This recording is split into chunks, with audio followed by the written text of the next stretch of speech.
Bueno, estamos siguiendo el curso de la primera carta del apóstol Pedro. Vamos a abrir la Biblia, por favor. Estamos en el capítulo 1. Primera de Pedro, capítulo 1.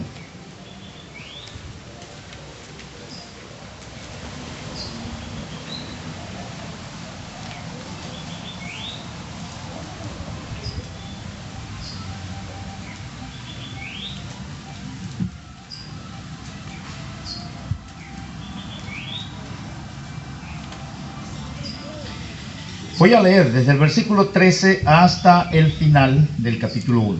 Voy a leer Primera de Pedro, capítulo 1, versículos 13 hasta el final.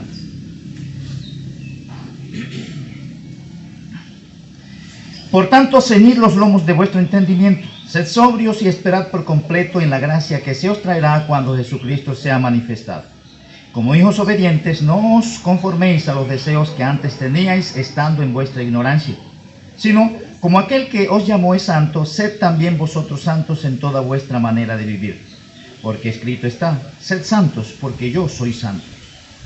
Y si invocáis por Padre a aquel que sin acepción de personas juzga según la obra de cada uno, conducíos en temor todo el tiempo de vuestra peregrinación, sabiendo que fuisteis rescatados de vuestra vana manera de vivir, la cual recibisteis de vuestros padres, no con cosas corruptibles como oro o plata, sino con la sangre preciosa de Cristo, como de un cordero sin mancha y sin contaminación, ya destinado desde antes de la fundación del mundo, pero manifestado en los tiempos postreros, en los postreros tiempos, por amor de vosotros, y mediante el cual creéis en Dios, quien le resucitó de los muertos, y le ha dado gloria, para que vuestra fe y esperanza sean en Dios.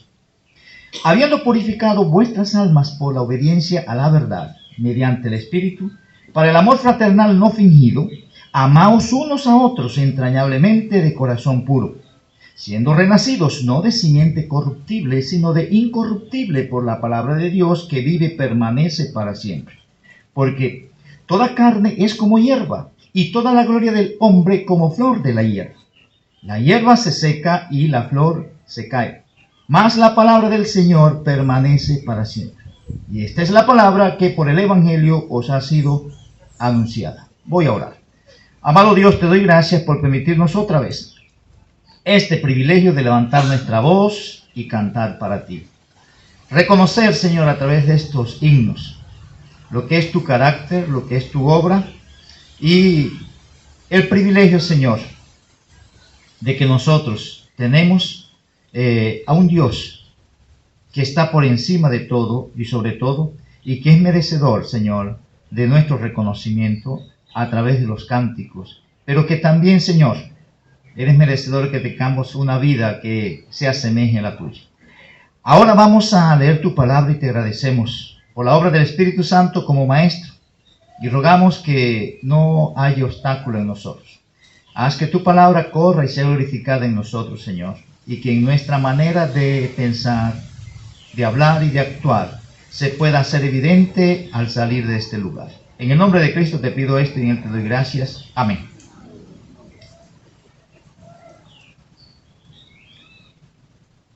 Bueno, mis hermanos, hoy vamos a tratar de hacer un resumen en los versículos 22 al 25 para terminar con el capítulo 1. Pero antes quiero recordar, haciendo un repaso desde el versículo 13. Y el capítulo 1 hasta el versículo 12 se presenta, como hemos dicho, lo que es el obrar de Dios a favor del creyente. Y hemos dicho también que uno de los propósitos de la carta es que el creyente tenga la mentalidad, tenga en su mente, que él está viviendo en la tierra, pero que debe vivir con una mentalidad del cielo, porque nuestra ciudadanía es celestial, solamente que estamos como extranjeros aquí, y no deberíamos vivir como natos de acá, porque no somos de esta tierra. Estamos, pero no somos. Y la tendencia es usar todo lo de aquí cuando somos extranjeros y estamos orientados por nuestro Rey a vivir de una manera diferente porque somos diferentes. Y de nuevo, debemos vivir en la tierra, pero con mentalidad del cielo. En el versículo 13, del versículo 13 en adelante, comienzan a salir los mandatos o los imperativos, las órdenes, las prescripciones que Dios está dando al creyente para su estadía aquí en este mundo. Hemos dicho que en las escrituras, se narran los hechos, se narran los eventos, sean del pasado, del presente o del futuro. Dios inspiró a los autores bíblicos para que hicieran una narración de los hechos que se dieron en el pasado, los que se están dando en el presente y los que se va a dar en el futuro. Todos esos hechos son narrados. En el español se habla de lo que son los modos verbales, los modos o la actitud verbal de los que están comunicando las ideas. Cuando se habla de esos hechos, esas narraciones son relatadas en lo que es el modo indicativo, que eso hace referencia a los que son verdades o realidades. Que el que está diciendo lo que está diciendo, para él eso que está diciendo, eso es una realidad. No es algo hipotético, no es algo que está en posibilidad de que se dé, sino algo que es real en la mente de Dios. Y se presenta después, con base en esa realidad, que es lo que aparece en los versículos 1 hasta el 12, vienen entonces lo que son los mandamientos o las prescripciones. Las prescripciones es lo que uno entiende como los imperativos, las exigencias, las demandas, los mandamientos de Dios, que Él los da, son obligatorios, pero nosotros, eso no es una realidad, es algo potencial. Nosotros los cumplimos o no los cumplimos. Por eso en la Biblia se narran hechos que dice, esto es una realidad, Dios te salvó. Eso es una realidad, Dios te salvó, tú eres salvo. Ahora viene una prescripción, que es un mandato. Eso no es una realidad, ya eso es una decisión que tú debes tomar porque ya Dios te salvó. Entonces, ya desde el versículo 13 en adelante, comienza Dios a hacer demandas a aquellos que ha posicionado y los ha dotado con la capacidad para hacer lo que Dios demanda de ellos. Y desde el versículo 13, en el capítulo 1 aparecen 5 mandatos, uno está repetido. El quinto mandato que aparece, teniendo en cuenta que uno está repetido, es el que vamos a analizar hoy y es el mandato de el amarse los unos a los otros. Pero quiero repasar que en el versículo 13 del capítulo 1 se habla del primer mandato, que es el mandato esperar por completo en la gracia que se os traerá cuando Jesucristo sea manifestado. Eso es una obligación para el creyente y eso habla de la expectativa. Cuando habla de esperar por completo, es de la expectativa que yo debo tener. No estoy expectante por los logros que yo tengo aquí o por fulano mengano aquí. No estoy expectante de mi vida por lo que Dios dice que yo soy y lo que Él ha hecho a mi favor. Porque cualquier cosa aquí se cae, sea en cuestión que dependa del gobierno, que dependa del papá, que dependa del pastor, que dependa de cualquier hombre, eso se puede caer. Pero lo que viene de Dios no se cae. Por eso nuestra expectativa debe estar puesta en Dios, porque jamás vamos a ser defraudados. No va a haber desilusión. Nuestras mayores desilusiones es porque no estamos expectantes en Dios, sino en lo que va a pasar con esto, lo que puede hacer el gobierno, lo que puede hacer fulano. Olvídese de eso, porque aquí hay una orden de estar expectantes en lo que Dios dice, y Él no nos miente. Y Él dice que aquí vamos a tener aflicción. Usted no importa que me diga que usted va a salir y va a tener casa, carro y beca, no le crea, porque Dios dice que usted va a tener aflicción. Y en medio de la aflicción Él puede dar carro, casa y beca, puede darlo. Pero no es una obligación de Él. Y Él decide cuándo y a quién dárselo. El otro mandato que aparece es en el versículo 15 y 16, que se repite, es el mandato de ser santos. Y esto habla de lo que es la consagración. Consagración a Dios en el sentido de estar apartado del pecado y ocupado en lo que Él me ha puesto a hacer. Porque porque eso es lo que Dios hace. La santificación es sacarnos de la inmundicia, hacernos puros y hacernos útiles. Esos son los dos enfoques. Entonces habla de la consagración. El tercer mandato que aparece, que fue el que vimos el domingo anterior, está en el versículo 17, que es: conducíos en temor todo el tiempo de vuestra peregrinación. Y esto habla de lo que es la conducta de nuestro diario vivir. Ahí hace énfasis de nuestro ir y venir, desde que me levanto hasta que me acuesto, aún en mi cama cuando estoy durmiendo, yo debo asumir una conducta temerosa de Dios. Y eso es algo global.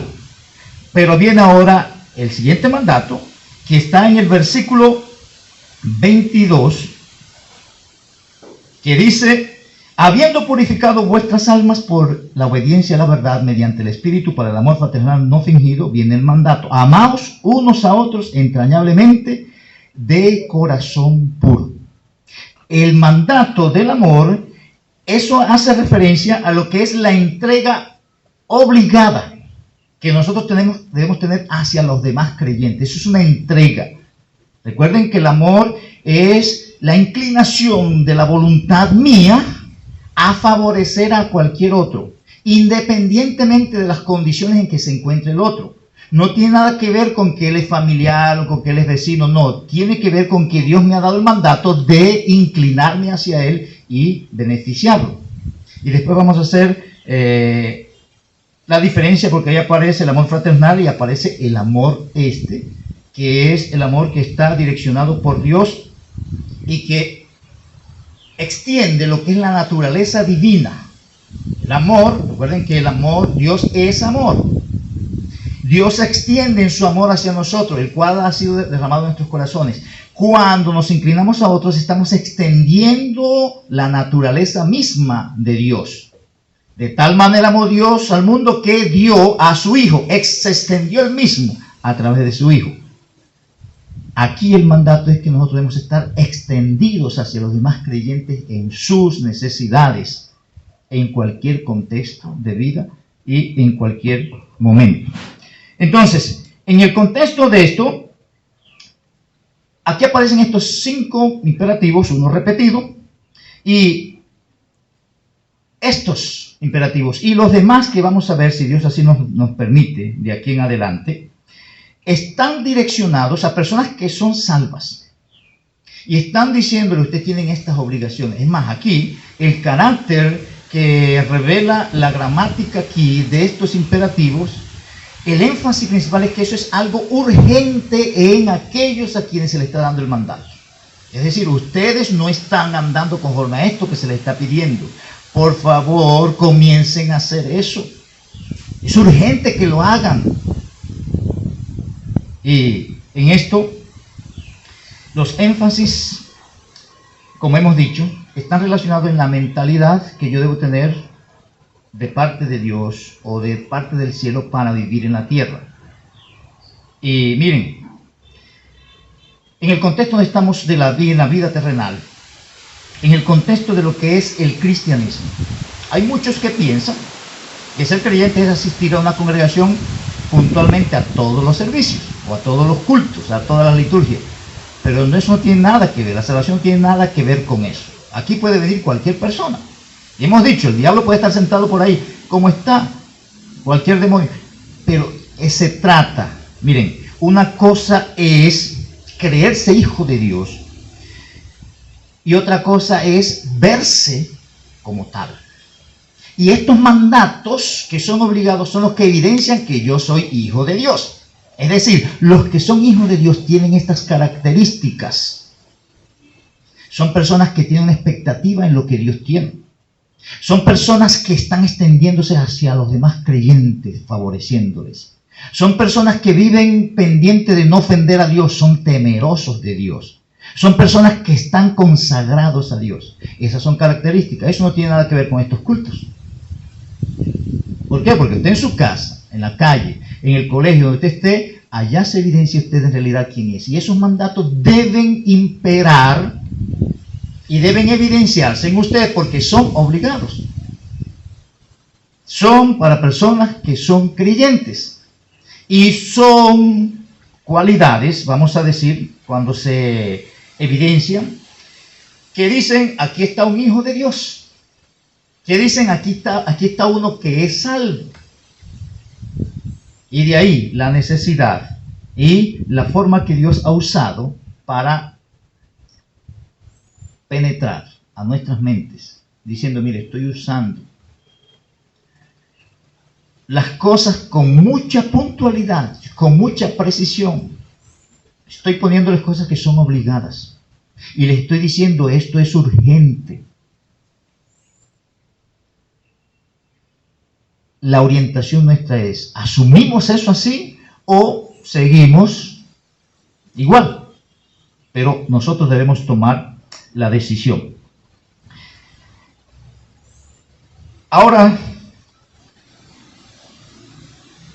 vamos a los versículos y detallamos algunas cosas en los minutos que nos restan. Miren, en el contexto, bueno, eso es en el contexto general de lo que es la concepción religiosa a nivel general. En la concepción religiosa a nivel general, el mundo está dividido entre lo que es un sector puro y lo que es un sector impuro. De ahí se habla de lo que es santo y lo que es profano, o lo que es sagrado y lo que es impuro. Eso está dividido así. En el contexto de todas las religiones siempre hay como un sistema de purificación para que las personas vengan a ser aptas para presentarse delante de Dios. Eso estoy hablando en cualquier contexto religioso. En el contexto de lo que Dios presenta, se habla de una purificación para ellos llegar delante de Dios. Y eso lo hace Él completamente. Él decide con quién lo va a hacer y el trabajo lo hace completo. Después, otra vez, vienen las demandas diciéndole, ya tú tienes todo lo necesario. Por favor, evidencia eso que ya tienes. Por favor, comienza a actuar como lo que ya tienes. Y es lo que se presenta aquí. Ahora, para hacer un bosquejo, voy a hacer el bosquejo antes de desarrollarlo. Aquí en los versículos 22 hasta el 25, se habla de la obligación de amarse los unos a los otros. Es una obligación. Y aparece en primer lugar lo que es, cuando analizamos el texto, lo que es la profundidad del amor. Miren lo que dice, porque la idea principal aquí es el amor. Hemos dicho que aparecen los mandatos, pero alrededor de los mandatos, sea antes o posterior del mandato explícito, están las argumentaciones. ¿Por qué razón está demandando eso? Aquí también es lo mismo. Presenta el mandato en la mitad del versículo, que dice amaos unos a los otros, pero antes dice habiendo purificado. Entonces presenta la escena en el cual debe darse, o las razones por las cuales se debe dar, pero quiero detallarlo de la siguiente manera. El mandato es amaos unos a otros, y dice ¿cómo? Entrañablemente. Eso habla de la profundidad del amor. Eso habla de la profundidad del amor. Ahora, hemos dicho que el amor es la extensión misma del carácter de Dios hacia otros, porque ese carácter de Dios está en nosotros. Dios es amor. Es una inclinación o una fuerza de la voluntad mía que me lleva a decidir hacer algo a favor de otros creyentes. Y por eso se tiene como lo que es la extensión de Dios. Ahora, aquí cuando se habla de la profundidad, se dice ahí entrañablemente. Y cuando se habla de esa palabra entrañablemente, una de los énfasis, eso es como el estirarse o el extenderse. Eso lo podemos ilustrar vamos a decir, con una camiseta. Hay esas camisetas que son ceñidas al cuerpo. La idea es que yo, por decir algo, yo voy a buscar una camiseta donde yo me sienta así, bien, que no haya holgura. Cuando dice entrañablemente, es que no hay holgura, es decir, el amor indica que todo esto debe estar cubierto. en estos momentos el amor no está entrañable. ¿Por qué? Porque no está cubriendo todo. Cuando yo manifiesto amor a otro entrañablemente, yo no me reservo nada, es la idea. Porque hay veces nosotros amamos a fulano por esto y por esto. No. O lo amamos hasta esto, yo le voy a dar esto, pero de ahí para allá no le voy a dar. No, la idea del amor, y cuando se habla de entrañablemente, es quitar los límites que yo tengo para relacionarme y ayudar a las otras personas. Cuando yo quito esos límites, entonces yo no estoy reservando cierto tipo de cosas. No, ya yo le di esto, yo no le vuelvo a dar. No, el amor no pone límites. La idea es que el término entrañablemente es que yo no me estoy limitando, que no hay holgura, que yo estoy dando todo lo que Dios dice que puedo dar. Y eso no es lo que yo he apartado para dar, sino todo lo que Dios me ha dado. ¿Qué es lo que dice este texto? No hay mayor amor que ¿qué? Que demos nuestra vida. Entonces, si el pedido máximo de Dios en nuestra vida, cualquier cosa la podemos dar entonces. Pero nosotros tenemos reservas y estamos holgados muchas veces con muchas personas en muchas situaciones. Y deberíamos asumir lo que se presenta aquí. No poner límites en ese sentido. El segundo aspecto que se presenta ahí del amor es que el origen del amor es el corazón puro. Y habla de toda la parte interna nuestra, enfocada o direccionada hacia aquel a quien le estoy mostrando el amor. No tengo reservas. Es la misma idea. No tengo propósitos ocultos cuando lo estoy haciendo. Cuando Él está recibiendo de mí la expresión del amor, Él no siente deuda hacia mí. Porque mi manera de dar es como si Él dijera, es como si yo estuviera, hombre, mire, es todo lo que tengo, quisiera darle más, pero no tengo. Y no son palabras solamente, sino que Él se da cuenta que es así. Y yo creo que muchos de ustedes han experimentado eso. Muchos de ustedes, de pronto, en cierto contexto, están y, hombre, no te puedo, no, yo me di cuenta. Yo sé que si tú hubieras tenido, me lo hubiese dado, porque sentí que es así. Ahí es que no hay razones ocultas en las acciones que favorecen a los demás. No es que yo le estoy dando para que Él después me dé. No es que le estoy dando porque Él la vez pasada se acordó de mí. No. Y más adelante hacemos la diferencia de lo que se presenta en el texto con respecto al amor fraternal ahí. Pero el tercer aspecto.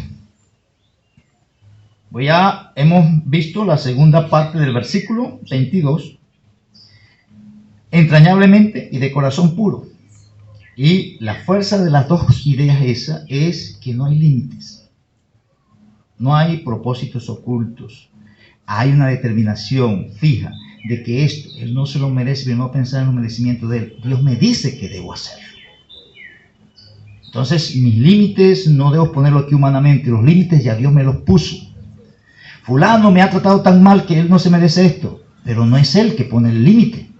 Es Dios. Dios me dijo que lo haga. Y es posible que lo haga dolorosamente. Y que en una parte recuerden que el amor todo lo sufre. Porque no siempre usted puede mostrar amor contento. Pero ya eso es otro tema, en otro contexto. Ahora, viene lo que es la base, el origen, o vamos a decir la procedencia del amor. Vamos a decir eso de los antecedentes. Y aquí hay dos cosas. Primero está la purificación de las almas, versículo 22, la primera parte, y después está hablando en el versículo 23 de lo que es la regeneración o el nuevo nacimiento. Es decir, que para que haya esa clase de amor y de esa manera, usted debe haber nacido de nuevo, porque ningún impío puede llegar a ese nivel. Ninguna persona que no ha nacido de nuevo, él puede dar cosas por negocio.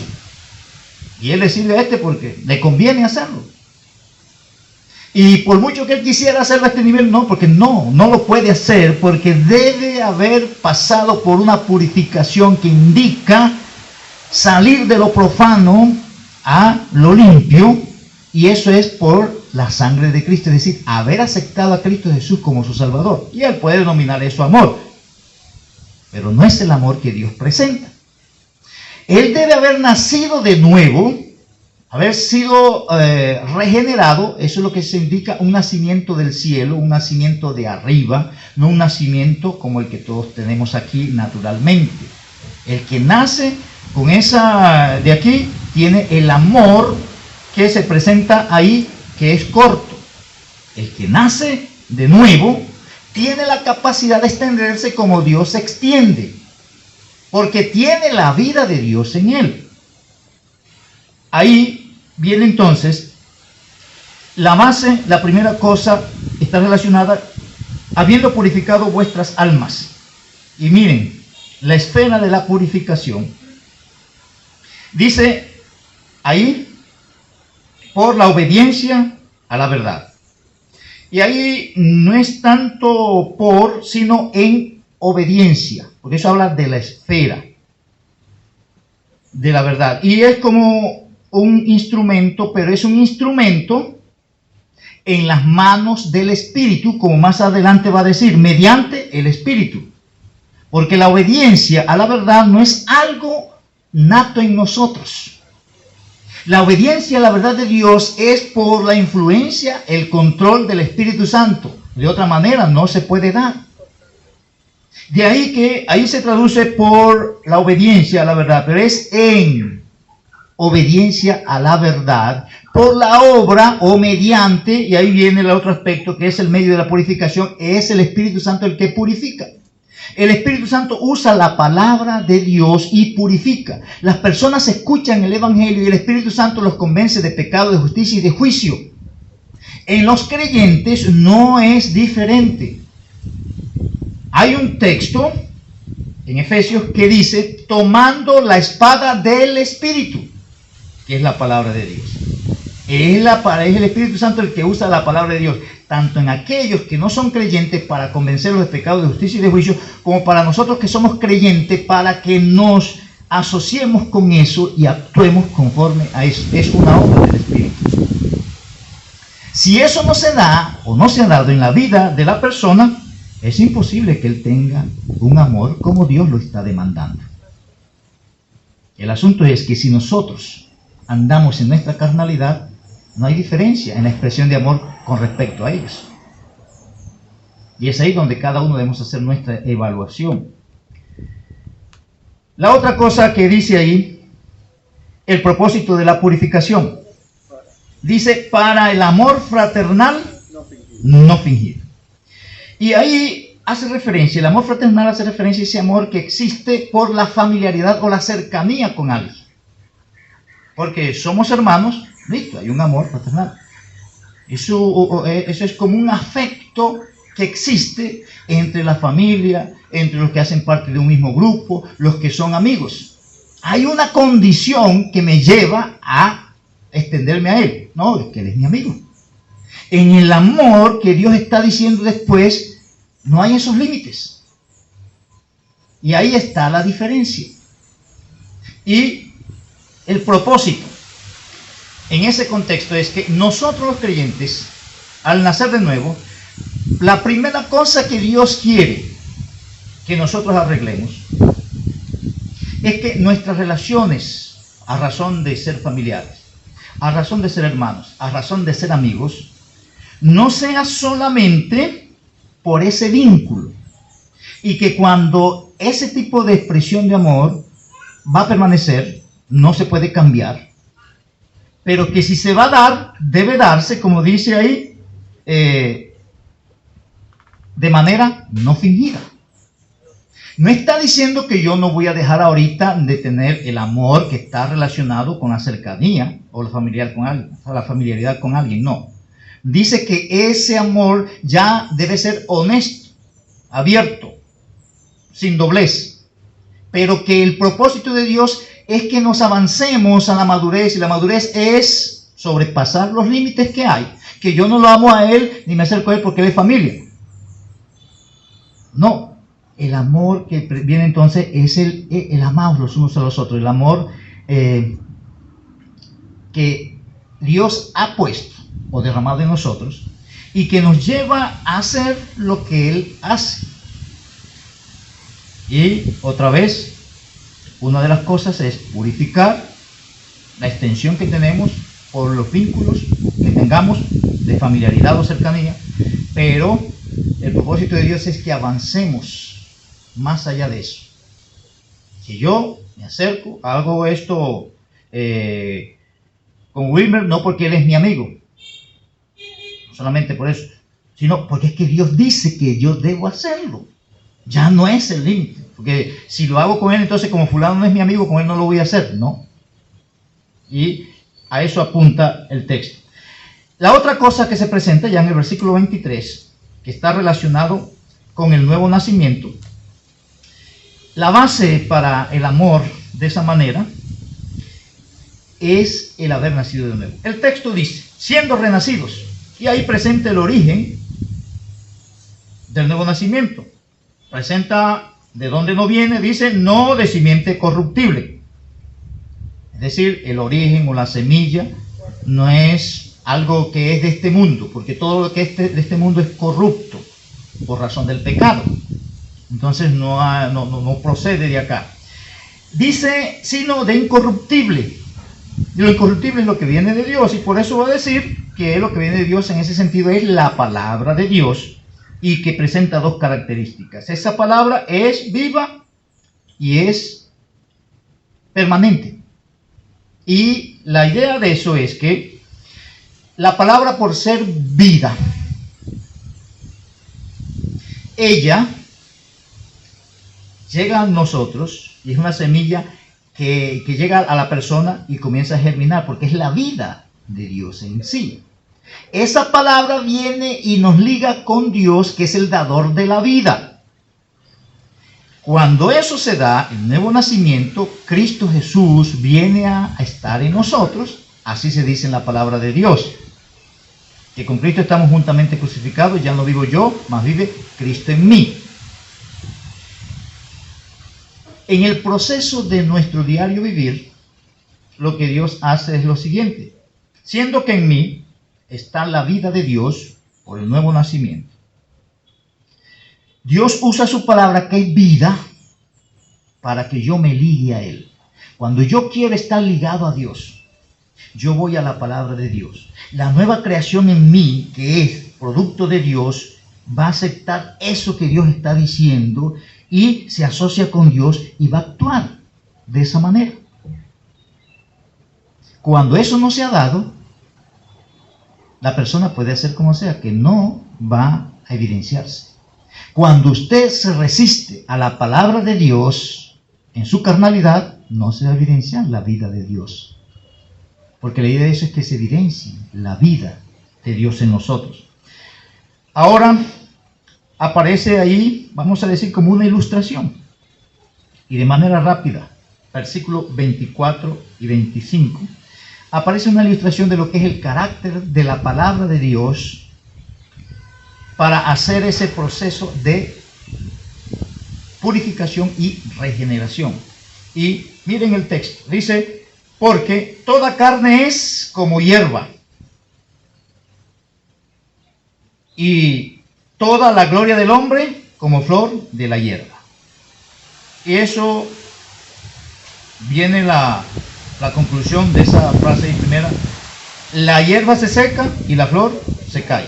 La ilustración es que todo lo que viene de este mundo, todo lo humano, eso es perecedero. Toda carne. Dice ahí, toda carne es como hierba. Es decir, todo ser humano es como lo que sucede con una hierba. Y más adelante, la hierba, ¿qué pasa con la hierba? La hierba se seca. Es decir, todo ser humano, él nace y se seca. Eso no es perenne, eso es pasajero. La vida nuestra es pasajera. Ese es el énfasis. Después dice, y toda la gloria del hombre, es decir, todo lo que el hombre logra aquí, sus casas, sus carros, sus títulos, todo lo que logre aquí, dice ahí que es como la flor. Esa flor es bonita. Primero se ve la mata, listo. Bueno, esa mata que estás viendo ahí en algún momento se va a secar. Y ya debes la mata florecida. Mira esa belleza. Bueno, esa flor que estás viendo ahí se va a caer. Así somos. Tanto en lo que somos como en lo que logramos humanamente hablando. Pero lo que viene a razón del estar unido a la palabra de Dios, eso permanece para siempre. Recuerden lo que dice Juan. El mundo y sus deseos pasa, eso está pasando. Pero el que hace la voluntad de Dios, todo lo que hacemos que es conforme a la voluntad de Dios, eso trasciende a lo que Dios tiene. Y ahí, si lo que nosotros somos se seca, si lo que nosotros producimos se cae, nosotros debemos entonces estar orientados a lo que es lo que presenta la palabra de Dios. La palabra del Señor permanece para siempre. Y esta es la palabra que por el Evangelio os ha sido anunciada. Y cada día que usted escucha la palabra de Dios, ella va a estar apelando a que usted deje cosas que son perecederas y abrace eso que viene, que es eterno. Cualquier palabra de las Escrituras apunta hacia eso. Y termino haciendo un comentario general en el contexto de lo que es la palabra. Desde el versículo 22 ya se comienza a dar un énfasis a lo que es la tarea de la palabra de Dios en la vida del creyente. Desde el nuevo nacimiento hasta su proceso de desarrollo, hasta ser conforme a la imagen de Cristo. En todo el contexto de Primera de Pedro y Segunda de Pedro hay unos, vamos a decir, unos énfasis muy importantes en cuanto a lo que es el papel de la palabra de Dios. Y esto lo digo para que usted asuma compromiso de lectura y asuma compromiso de estudio de la palabra de Dios por todo lo que estamos viendo que ella hace. Si usted no está en eso, usted va a tener una vida árida. Usted va a tener una vida religiosa. Y puede participar de todas estas cosas. Pero cuando usted agarra eso como Dios lo está presentando, se va a dar cuenta que hay beneficios en todos los contextos. Entonces, para el próximo domingo, si Dios así lo permite, daremos los detalles, vamos a decir, los primeros detalles que presenta la carta con respecto a lo que es el papel de la palabra de Dios. Pero quiera Dios que nosotros seamos estimulados por Él para la lectura y para la profundización del estudio de la palabra de Dios. Porque como lo que hemos visto, si ella da vida, si ella genera todo eso, si es la que nos permite disfrutar de lo que es eterno, nuestro tiempo con ella debería ser más cada día. Si no lo tengo, voy a tener tiempo con las cosas de aquí. Y ahí no hay que dar explicación. Mi influencia va a ser más de lo de aquí que de lo que ella dice. Y mi manera de hablar, pensar y actuar va a evidenciar eso. Y eso no tiene vuelta de hoja. Usted puede decir que lo lee o no lee, pero eso se va a ver, como hemos dicho. Voy a orar. Amado Dios, te doy gracias por tu palabra. Gracias por permitirnos, Señor, leerla, analizarla. Y según tus propósitos, Señor, haz que podamos estar tomando decisión frente a lo que nos permites entender de ella, para que tu nombre sea glorificado en nosotros. Te lo pido en el nombre de Jesucristo. Amén. Bien, mis hermanos, que el Señor nos guíe a actuar conforme a su palabra.